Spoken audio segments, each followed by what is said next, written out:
Bolivia's own regulations show promising signs of progress in controlling coca leaf production. So was President Evo Morales right to kick out the U.S. Drug Enforcement Administration? You're watching Inside Story Americas from Washington.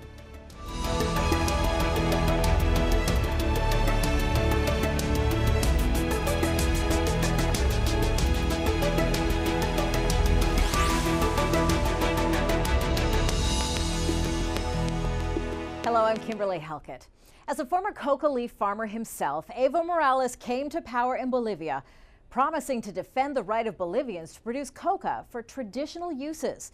And he proved his commitment to that cause when he kicked out the U.S. Drug Enforcement Administration in 2009 and began the country's own system of regulating coca leaf production.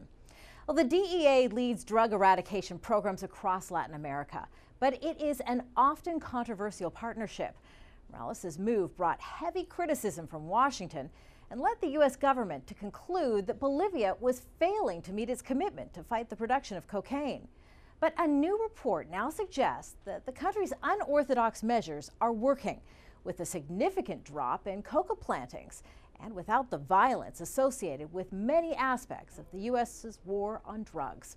Well, Catherine Ledebur is from the Andean Information Network, and she's one of the authors of that report. Earlier, I asked her how Bolivia went about rejecting U.S. drug eradication policies. Well, you know, they're U.S. policy impositions, and there was a great deal of frustration on the part of the Bolivians throughout the country that all U.S. funding, for the most part, was tied to forced eradication.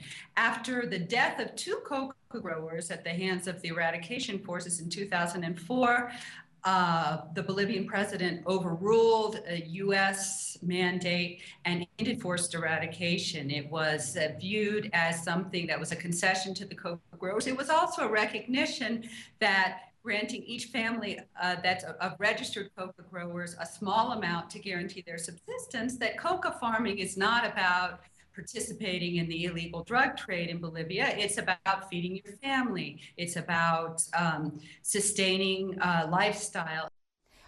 Who specifically spearheaded this? Was it the farmers themselves that recognized there was a need for change? How did this come about? Well, this was a long time demand on the part of the coca growers in the Chapare region between La Paz and Cochabamba and Santa Cruz. It was something they'd asked for a long time that was granted in 2004, but really only began to take hold and have a real system to it with the inauguration of Evo Morales in 2006. So it was an initiative, of course, by a coca grower government that understands the importance of subsistence needs and coca crops, the impossibility of substituting all income from coca with other products, and also that understood very, very well the gross human rights violations that were being carried out, the violence and the poverty that forced eradication generated. At the same time, forced eradication in Bolivia and throughout the Andean region has never shown lasting results in limiting the coca crops. So how effective has this been then? Well, I think there are many yardsticks you can use to measure how effective it is. The measure used by the United States, the amount of hectares of coca, there's been a significant reduction. The United States recognized in 2011, the last year for which we have statistics, there was a 13% reduction in the coca crop. The UN confirmed that there was at least a 12% reduction. It's important to note that both in Colombia and Peru, there were slight increases in the coca crop, and both countries have almost double the amount of coca that exists in Bolivia. Yet there are other yardsticks that are better and measure the quality of a coca reduction problem. And that is the quality of life for the farmers in those coca growing regions. And what we've found is a dynamic that has begun to take hold, that farmers, when they have their subsistence guaranteed by this cato, this small amount of coca, they can begin to branch out and try other things. But is this something that's sustainable long term? I guess that's the question I'm wondering. Well, there may be some short-term successes. Is it enough to sustain in the long term? Well, you know, the problem that you had with forced eradication is that basically the forces would rip out the coca crop, people would have nothing to eat, and coca would just move around the region and people would quickly replant. with the program that they have now, because people know that they can have a small amount of coca, and because there's less coca in the country, in these controlled regions, the price of coca is quite high. In fact, the price of coca is the same for the legal and illegal market. And so it's these kind of alternatives for people that they can put in place, since they know they have the coca, that gives this a much better chance of being sustainable, an improved quality of life for those farmers. And with me to further discuss Bolivia going its own way on controlling its coca leaf production is John Walsh. He is a senior associate for drug policy and the Andes at the Washington office in Latin America. Next to him, the vice president of the Council of the Americas, Farnsworth. And finally, Sanho Tree, director of the Drug Policy Project at the Institute for Policy Studies. John, I want to start with you. We've heard a little bit from those working in the region. They say this approach is effective. Is it, in your opinion? I think the early results are very positive, and I think it owes to many of the points that Catherine Lederber raised in Cochabamba. Actually, this model has much more to speak for sustainability than the forced eradication model, which led to replanting after replanting, displacement after displacement. This gives people a stake in the system succeeding, not just somebody coming in, taking in their crops and livelihood, and moving on. That was a recipe for unsustainability. And I think what Bolivia is about is on a path to containing and reducing and in a way that's sustainable both politically and economically. Well, let's take a look at some of those points that Catherine touched on in a little bit more detail. Now, she did say, Catherine Lederber did point out that, in fact, there were some key aspects to this program. After President Evo Morales kicked out the U.S. Drug Enforcement Agency in 2009, the country did implement a system that permits the cultivation of coca for traditional use. Growers are also registered and allowed to grow slightly less than 2/5 of an acre of the plant, and limits are strictly enforced. That means a second violation of the scheme means the grower forfeits the right to grow coca legally. The government relies on growers policing each other, since multiple violations can lead to punishment for the entire growers' union.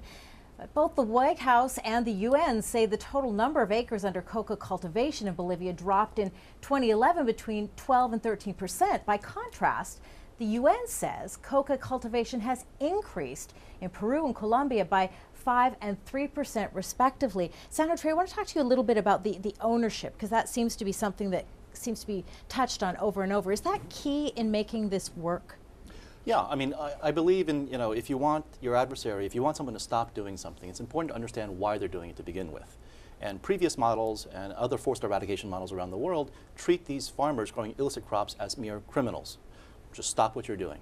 But in fact, they're family farmers. And if you don't understand why they're growing these crops year after year, you do forced eradication, and you force these families into food insecurity. Right? That's something we take for granted, right? We're all reasonably well fed here. We don't worry whether we're going to eat next week or not. And if forced eradication teams come in and destroy your livelihood in the space of an hour, suddenly you're left with a panic situation. How do I feed my kids next week, next month, next year? And what is the one crop these people know how to grow, for which there are willing buyers, that's relatively easy to transport, unlike heavy products like pineapples and whatnot, that they're going to replant? And so that's a recipe for failure. Whereas under the Bolivian model now, each family has a small but regulated plot, 40 meters by 40 meters, that gives them some food security and a reasonable but modest income. With that, you can save a little money and you can diversify local economies. So that if you have some skills with cooking, you can open a little restaurant or build a hotel or a car repair workshop or whatever. People will take risks if they have some predictability in their lives, some sense of security, which was utterly lacking under the previous U.S. Imposed model of forced eradication. Eric, is that something that you agree with? I mean, you certainly can't ignore the fact that there has been a sense of security that has been achieved with this model. This has always been one of the main problems, is that in Bolivia, coca leaf is a traditional medicinal, in some cases religious product, and it is the key of an entire culture of portions of Bolivian society. It's really tough to just take it away and substitute nothing in its place. The problem is that coca is also, by definition, the base of cocaine, and it's that linkage that has to be somehow broken if you can find ways to allow the coca producers for their own traditional uses in coca tea, chewing for altitude sickness, things like that. These are legitimate uses. They've been done for centuries in Bolivia and other places.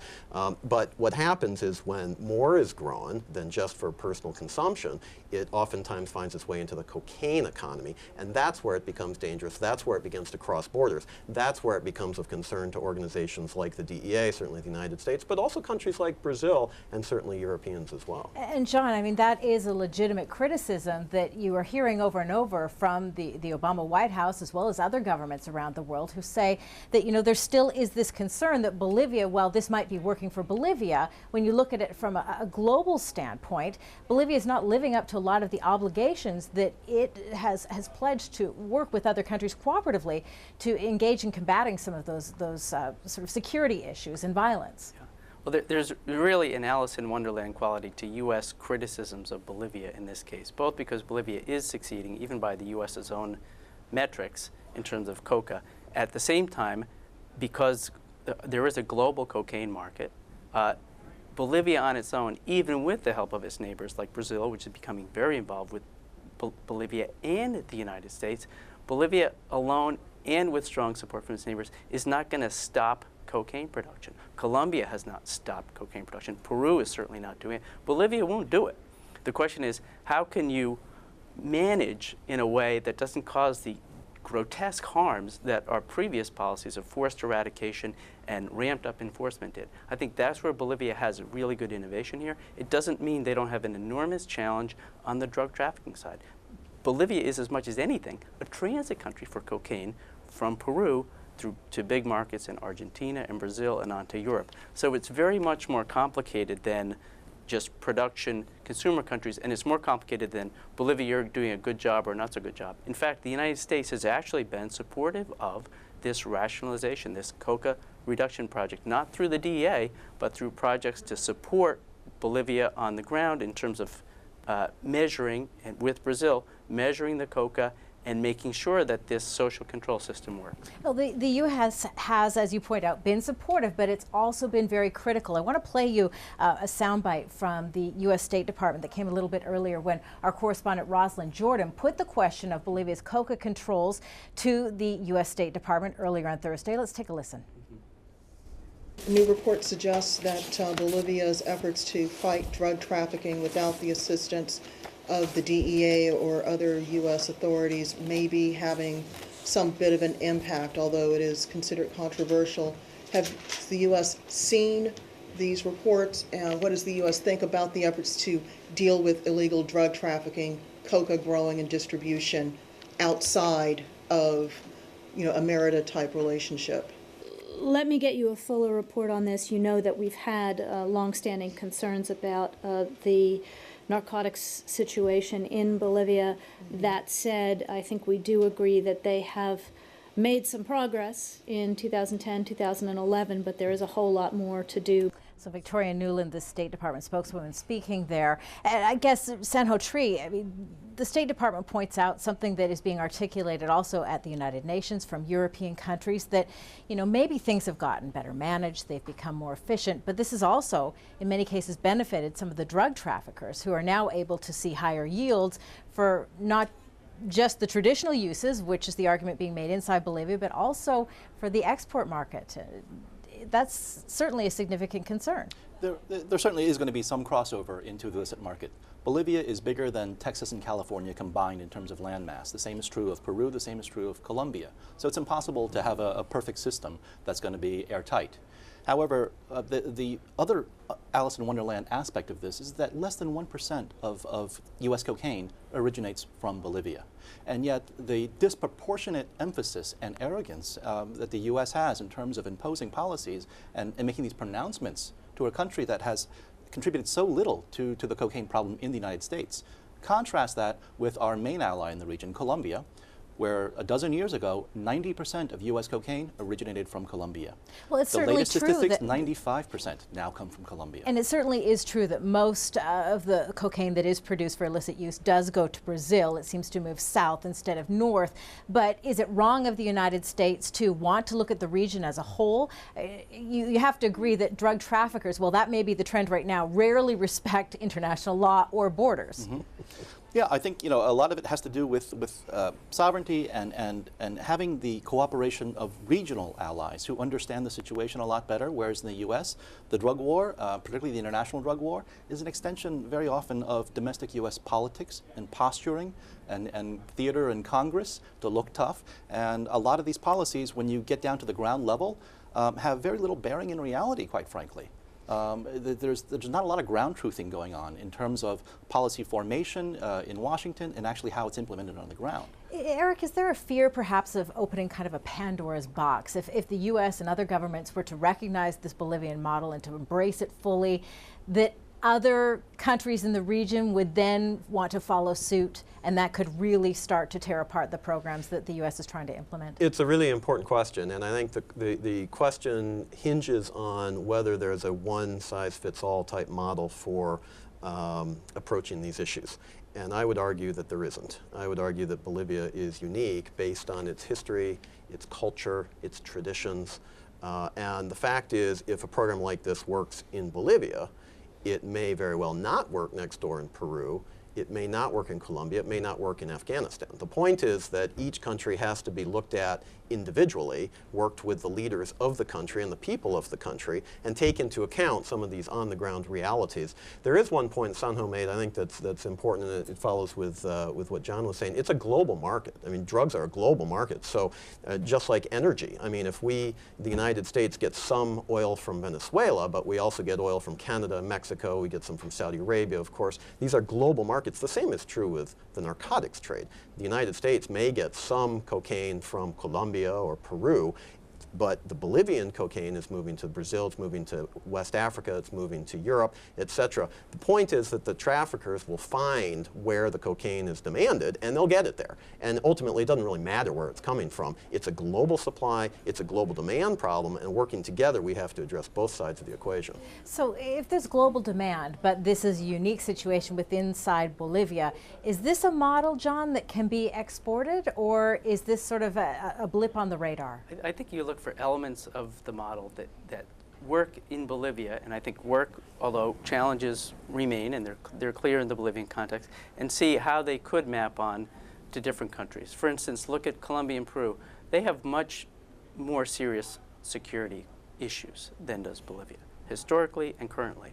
So that means that if there's going to be a social control model, there needs to be a better level of security provided by government. And in often cases in major coca-growing zones in Colombia especially, the government is virtually absent. The people in control are criminals, are former paramilitaries, are drug traffickers, and the people are at their mercy.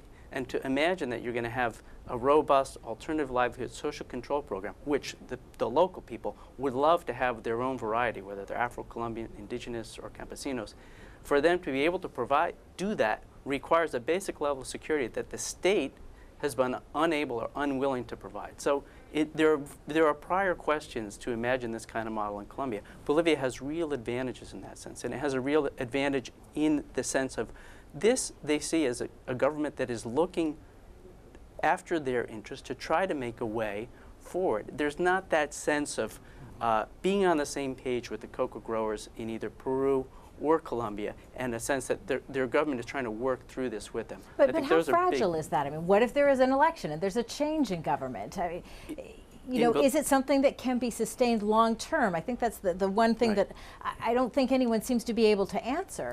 Well, I think so. Yeah, I think it already has. I mean, there is a sizable market domestically within Bolivia for traditional uses of coca, both in terms of chewing, in terms of tea, candies, flour, that sort of thing. But there have been arguments that the acreage that's being allowed right now far exceeds traditional uses and needs. According to some. I mean, it's hotly disputed how much is going where and what it's authorized for. But let's understand what, that coca leaf is not the same as cocaine. That's a hard thing to get across to people, particularly in the United States. It's like comparing the effects of coffee with methamphetamines. It's a world of difference. Coca in its natural state is a very mild and I would argue beneficial plant.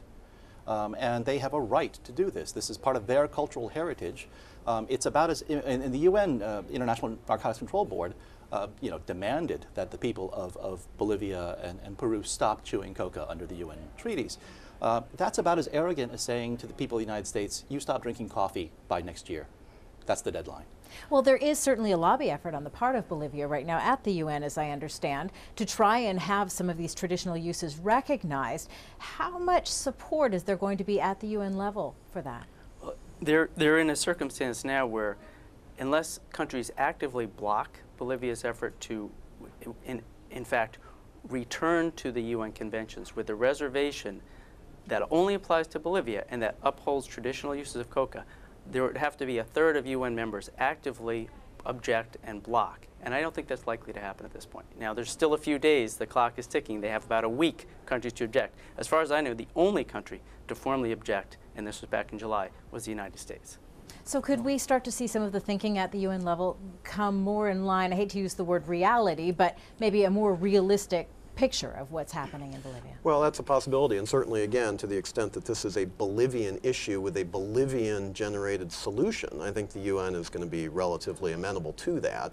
I think some of the difficulties arise when, as we've talked about, that model begins to try to get exported to other countries which simply have a different history, a different culture, a different tradition than Bolivia does. I think that going back to the point about the amount of coca that's grown and what the use is for, I think what we've seen over the years in terms of the fight against illegal drugs is that oftentimes the fight is waged on statistics, and some statistics are better than others, the amount of total acreage, the amount of this or the amount of that. And I think this is a very specific example of where that can trip us up, because nobody really knows what is the actual amount of domestic demand for traditional uses in Bolivia. It's an estimate, and the Bolivian government has an estimate, other people have their own estimates. To the extent that the coca is produced above what the local traditional usage would be, it's not hard to guess where that overage or where that excess is going to go. It's going to go toward the production of cocaine and to international cocaine trafficking. And so that's where the battle is being fought. I don't think anybody really disputes the fact that the campesino in Bolivia has the right to chew tobacco, coca leaf, or tobacco for that matter, but coca leaf in terms of altitude. I mean, this is something that's a very important part of the culture and tradition. I think the problem is when somebody is growing well in excess of their own needs, the needs of their community, the needs even of the Chapare region or whole areas of Bolivia, then the question is, where does that go to? And I think the answer has been traditionally pretty obvious. It goes to the international cocaine trade, and I think that's what people are concerned about. And I think that's the concern on the part of the United States. Yeah, but Bolivian interdiction and crackdowns on transshipment has increased dramatically, much better than under previous governments that were very subservient to the U.S. interests. So they're actually doing a much better job of doing precisely the thing the State Department is demanding that they do. Yeah. So I guess, John, I agree. I think two things for perspective. One, in terms of the global market issue. If you were to look over now 2 decades, even 3 decades time, the amount of land devoted to growing coca in the Andean region is pretty stable, maybe between 150,000 to 200,000 hectares a year, stable. So don't get caught up in year-to-year variations, even within a country. I think Bolivia is on a good track to sustain and contain. But let's keep perspective. This is about managing something that no one country can manage. If cocaine is a global market, the goal is not eradicate coca in Bolivia. That's not going to happen, right? In our lifetimes, that's not going to happen, nor in Colombia, nor in Peru, unless there's some dramatic shrinking of the global cocaine market. That's not on the horizon, nor is legalizing cocaine on the horizon. So this is the reality, and this Bolivia's model is the best we've seen. All right, is it utopia? No. Does it have problems and challenges? Of course. But it's better than what came before, and is much better than what Colombia and Peru are able to do now with massive U.S. support and accolades. And this gets back to what the U.S. position should be and what it is. If you read between the lines, the U.S. pronounces something, Bolivia messing up, not complying with US with international agreements, and then you read the actual report, and it's a lot of praise. And it can't be otherwise because, as Sanho said, they're doing everything that the U.S. would like them to do. And it's important for Bolivia. Bolivia doesn't want to be seen as a pariah government, and do you they agree do with want that, to Eric? control We just have coca. about 15 seconds left. Well, I think the Colombia experience is totally different from Bolivia. I mean, you have an active insurgency that's been going on since the 1960s. You have a different geographic position. You have a different strategic position. Yeah, sure, it's different. No, Colombia is not perfect, but I think the progress that's been made in Colombia over the years has been dramatic, maybe not in terms of the reduction of acreage, but certainly in the support for democracy and the support for the position in the country. All right, gentlemen, thank you. Appreciate that. And thank you for watching. That's all from the team here in Washington. Thanks for watching.